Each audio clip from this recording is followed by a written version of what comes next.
So welcome back to a long-awaited highly requested video on the channel, my Galaxy-Eyes deck profile. Now I will say before I go into this in any detail, this deck is super duper expensive. Whatever way you decide to play it, this deck will rinse your wallet dry of CP, of gems, so if you're going to play it, make a burner account, or be an oil prince. Literally one of the two ways to go here, because if you just look at the extra deck, right, you have 1, 2, 3, 4, 5, 6, 7, 8, 9, 10 URs that I would all consider to be compulsory in the deck. You could have 11 and play double Soul Flare, you could have 12 and play Felgrand. So already, just from the extra deck, it's very, very expensive. Now, is this the best way to play Galaxy-Eyes? Probably not. I have changed this deck up so many times, like 500 times in the last 2 weeks it feels like. Sometimes you'll have a game where Nebula Dragon worked really well, and then the next 5 games afterwards, it won't work well. Maybe some games, Kaiju saved your ass, and other times they didn't. Or, as I was playing before, Mech Knights. This is a very, very good package for this deck. But sometimes, it's a complete brickfest. So, not only does Galaxy-Eyes already, by being a deck that focuses on special summoning and making big rank 8s, have a ton of brick potential already, it's made even worse by the things you kind of have to play to make it a decent going second experience, which is what it is, right? You are going to this deck with a going second mindset, which is why we're not running Ash. And that's a weird one, right? But I feel like before I was running 2 Ash and 2 Max C, and I felt that I would rather see Max C than Ash, because going second, if I can draw into a whole onslaught of outs like your Lightning Storms and your Droplets and your Raigeki and your Duster, then you have a very high chance of winning with the main combo piece, Galaxy-Eyes Prime Photon Dragon. This boy is insane, right? He can swing in to your opponent and boost himself up for every rank on the field times 200, and then if you detach an Afterglow Dragon, you can double the attack. That is freaking nuts. You also have things like Cyber Dragon Infinity, who is a Omni Negate, which is really good. Make it before turn 5, negate Nibiru, same with your Photon Lord, but for monsters you can also search out in your opponent's turn, which is great. You also have this card here, Photon Sanctuary. Now, this is a really cool starter card, right? 2 tokens to the field, it's not once per turn, so you can summon this multiple times per turn, and you can then go right into a Union Carrier, who can search out your Orbital, who gets you a search out for Galaxy Soldier, which can then hopefully, if you have another card in hand, guarantee you your Nova into infinity. Really good. You could also search out or summon out your Soul Flare Dragon, who can then bring you back a Galaxy-Eyes to hand for interruption of your opponent's turn, or go for Hashima, and if you have a rank 8, level 8 in your hand and in the graveyard, you can then go into a rank 8 Xyz very, very quickly. I did say this wasn't the best way to play the deck. Now I believe the best way is going for a more hardcore focus on discarding your level 8 dragons. And so for that, you want trade-ins, you want Melody. But these two are ultra rare cards from a master pack only. So in my mind, they were not worth the craft. The extra deck stuff was worth crafting if I didn't have it, but these ones are very niche use cases, and so I didn't think they were worth the craft. So what we do now, let's go and take a look at some replays, right? I'm sure I described the deck incredibly horribly, but when we go into replays, you'll see it can compete when it does. It's a very glass cannon deck, so you're either going to be heavy OTKing, doing a little bit, or really not doing a lot. So yeah, let's go and take a look at some of those dual replays. So let's start with a replay that is what 99% of your wins are going to look like with this deck, because this is the main thing that is so fun about the deck. You're going second, we've opened a Max C and a board wipe. That's great. He's going to summon his Marincess, we're going to Max C, and end his turn. Oh, and here's just where the fun begins, right? Galaxy Brave. Galaxy Brave can summon itself out to the field by revealing a Photon in hand. Comes out as level 8. Expedition can summon out from our deck a Photon Dragon. We can then put these two into a, is this an Xyz summon? It is. An Xyz summon of Galaxy-Eyes Cypher Dragon, who we could use to steal, but we're not. We're going to immediately rank up into Galaxy-Eyes Full Armor Dragon. We're then going to use this effect, detach 1 to pop the Marincess, detaching our Photon Dragon, playing Galaxy Trance, pay 2000 to summon a Galaxy-Eyes from our deck and a Galaxy-Eyes in our graveyard. We summon the Afterglow, which means we're going to go for our very, very big rank 8 Exceed summon into Galaxy-Eyes Prime Photon Dragon, who can now go straight to battle phase, detach the Afterglow, make it very, very big, 72. Afterglow comes in, special summons, doubles the attack points, 14,400 attack points, right for game. And that is how most of your games are going to end when you do pull this off. And it feels so good because this will get you like 7,000 door assessment score, which is like 6 or 7 rewards at the end of the game, which is so, so good. Next up, a duel I got about a week and a half ago, I think it was, against an Eldlich player. So I don't remember if I'm going first or second. I think I'm going first. Okay, fair enough. So what we're going to do is we're going to start off with probably a Photon Sanctuary, yep, summoning 2 tokens out to our field. And insane, one day this card will be broken, right? One day, someone is going to break that card, and we're going into a Union Carrier. Now, Carrier can search out for our Photon Orbital, which then Orbital can search out a card from deck to hand, going to give us our Vanisher. We can then play Galaxy Soldier in our hand, discarding the Galaxy-Eyes Photon Dragon, summoning Soldier, search out for another Soldier. We're then going to summon Galaxy Knight on summon. You can then summon out a Galaxy-Eyes Photon Dragon in the graveyard, bringing it back out. And we're going to go for our rank 8 Galaxy-Eyes Photon Lord, which is going to give us a monster effect negation, which is great, and in our opponent's turn also a search for any card in our deck for follow-up, so that's always really good.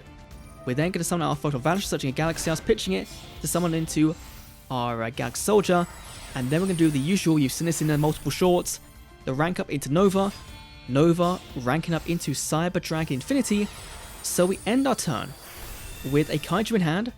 We have an Omni Negate, and a Monster Negate, and a Disruption Search as well.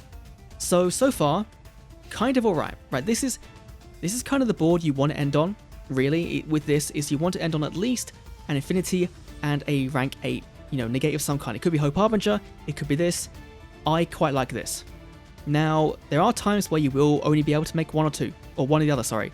So, at minimum, really, you should try for Galaxy-Eyes Photon Lord. If you can make Infinity, even better, but Photon Lord usually is way easier to get to before you can potentially get the Beerud, right? So you always really, ideally, want to go for this first, to stop the Beerud, then go for Infinity. Right, let's see what our Eldlich boy can do. Going to be Extravagant Sync, discard, banishing 10, playing Cursed Eld land, and here I was like, oh, I am not looking forward to this, but this is where this deck kind of shines against Eldlich, right? So first of all, Eldlich in hand. You can activate the effect of our Photon Lord to negate the Eldlich in the hand, sent to the graveyard. That's one negate down. Next, he's going to try it from the graveyard. And what are we going to do? We're going to use Infinity as an Omni Negate to negate the one in the graveyard. Now, he's stuck. He can't do any more Eldlich this turn, I believe. So now we just have to deal with his 3 back row to face down. We're going to use our Galaxy-Eyes to search out for Photon Sanctuary, which will next turn is going to give us 2 tokens in for another Link monster, and we draw the Droplets, which I don't think is too useful, but here's the combo. Union Carrier is then going to Skill Drain. Infinity, going to negate the Skill Drain. He then plays Emptiness to stop special summoning, which is like, cool, that's great. But then he plays Scarlet Sanguine, which special summons. So I think he did that in the wrong order, because otherwise he would have been fine. He could have literally just summoned Eldlich, then played the Vanity's Emptiness, and then I would have had to play, I wouldn't have been able to do much apart from, actually I don't think I would be able to do anything really in that turn. Apart from, I would have been able to discard the Vanisher, this Orbital, sorry. So, that's fine. We're then going to yoink the Eldlich. That is the funniest effect of Infinity. He's just yoinking the Eldlich, and then he couldn't do anything else. And there we go. Eldlich versus 2 negates. That is always incredible. And so we move away from Eldlich to another top tier meta deck in Tri-Brigade. Now I will say this person did do a little bit of I can't tell if it's a misplay at the end, but they didn't play exactly as I thought they would. So let's see their turn 1, going to be revealing Karas in the hand, going to be doing the whole discarding Nerval. We're going to Ash the Nerval. So far, so good. That is fine. Stopping out that whole discarding kit, that's great. Then he's going to summon Rescue Cat, which is a card I hadn't seen in so damn long. You can summon this to send to the graveyard, then summon 2 level 3 low beast monsters from your deck. But their effects negated, and it's a once per turn effect. He's going to summon Kit, he's going to summon out another one, he's going to link off into Tri-Brigade Bearbrum in Royal Rare, looking very, very snazzy. Kit Engraver going to send out another one. Gonna use Karis' effect to banish 1, 2, 3 into Link Summoning to Simorgh. Now here is where I thought, oh shit, we might be absolutely screwed, because Simorgh means in the end phase he's going to go for the Wind Barrier statue. Now, he didn't go for that. He does have an Appaloosa though, so that's also pretty scary, and a Revolt.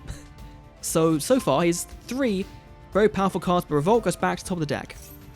And he summons out a Nerval, which I was confused at. I can't check his deck because it was done before maintenance, so the deck has like disappeared. But I was kind of confused because if he summoned out the Wind Barrier statue, then I would have been absolutely screwed. I couldn't do anything. So let's see what we do. So we're going to summon out our Thrasher first of all. Then we're going to summon our Mech Knight Blue Skies. This was before I had a different deck. Galaxy Soldier discarding out the other Mech Knight is going to negate with the Appaloosa. The good thing though is that this card stays in our hand, which is really, really important. We're then going to go right for the battle phase. So what I should have done here really is... No, this was right. No, this is correct, right? Because I had to get this weaker. I had to bait it out to make it weak so I could crash over it with the Blue Sky. It's destroyed. Now main phase 2, I can link these off freely, no qualms about it, into Galaxy-Eyes Soul Flare Dragon. And Soul Flare can pick me up back from the graveyard, our Photon Thrasher. We can then go again with Soldier discarding, summon out Thrasher, Soldier searching out from hand, Galaxy-Eyes Photon Dragon. We now have live the whole discard 1 to bounce with the Galaxy-Eyes Soul Flare Dragon for next turn, which is really, really big. And it's going to be very important. And then we can go in and make Cyber Dragon Nova into Cyber Dragon Infinity, and I believe we steal. No, we negate. Yeah, he tries. No, we leave it, right? Yeah, we leave it for the end phase, and we negate the Simorgh. And from then on, you think, okay, that's looking like pretty much game, right? But no, this is Tri-Brigade. They can do a ton. So he's going to be banishing 4, and we're going to negate with Infinity, which is easy. Easy clapperoni. Gets destroyed. Now, Nerval in Graveyard adds the kit, or the fractal, sorry. Then we do it again. We go again. Fractal, summoning to Link 2. He's then going to use a Link 3 into, or Link 4 into Access Code Talker. Now, here is where he screwed up, because in the graveyard, the effect of his Tri-Brigade activates, which means we can chain to this Access Code Talker, because usually we can't. We usually can't. So we're then going to chain the effect of our Galaxy-Eyes Soul Flare Dragon to bounce that back to the extra deck where it belongs. And from then on, he has nothing else he can do. Nothing at all. And he scoops. Oh, it feels so good to win with Galaxy-Eyes in that kind of way. And that was a very fun grind game, right? And that's what Galaxy-Eyes can do when it doesn't shit itself on break, basically. And finally, for the last replay of the video, we have another OTK. Because it's always fun. It's always fun when you get this to happen. And it's versus Numeron. A deck that you would think would have one play in this moment. Network into Calling summons out all 4 of your Numeron boys. He then makes the Chaos Gate Sunya, which for a turn 1 play I don't think was the right play, because it is going to banish itself, and then next turn special summon back out and deal, what, 5k damage, and that's it. You should have probably gone for the Appaloosa. Now, we did have Lightning Storm, so that did help. His back row was actually an Ice Dragon's Prison, which wouldn't have really helped, because we don't really send much to the graveyard, actually. So it wouldn't have been that big of a difference if he had it or not. So if he did go Appaloosa, we could have just used that to pop the Appaloosa, which would have been fine either way. So either way, we were fine. But because he did that, I thought, you know what? We're going to establish out the negate. We're then going to go into our Galaxy Soldier. And we're going to summon out into our Cyber Dragon Nova. No, we're not. No, we're not. Actually, no, we're not. We're going to go big. We're going to go Galaxy Knight into Galaxy-Eyes Photon Dragon. And we're going to finish him off the best way we know how, with the Galaxy-Eyes Photon Prime Dragon. Big smacky attack to the face for 10k plus damage. But we can't make it 10k plus because we don't have the Afterglow. So we're just going to smack in a little bit, use effect, detach the Galaxy Knight, make it very, very big, 72 to the face, and that is Galaxy-Eyes in Master Duel. Not the best way to play the deck, of course, but the way I found the most fun and has been a wild ride on ladder, right? You face Drytron, you're going to lose. I'm sorry, the amount they get heralds and Avas and whatnot, you're going to lose against Drytron. But against anything else, you have chances, right? You have chances to win. Do I think it's the best deck to play? No, it's so expensive, but if you have an alternate account, if you're a mega fan of the deck, it's very fun. So thanks for watching. I'll see you all in the next Master Duel video. See you then.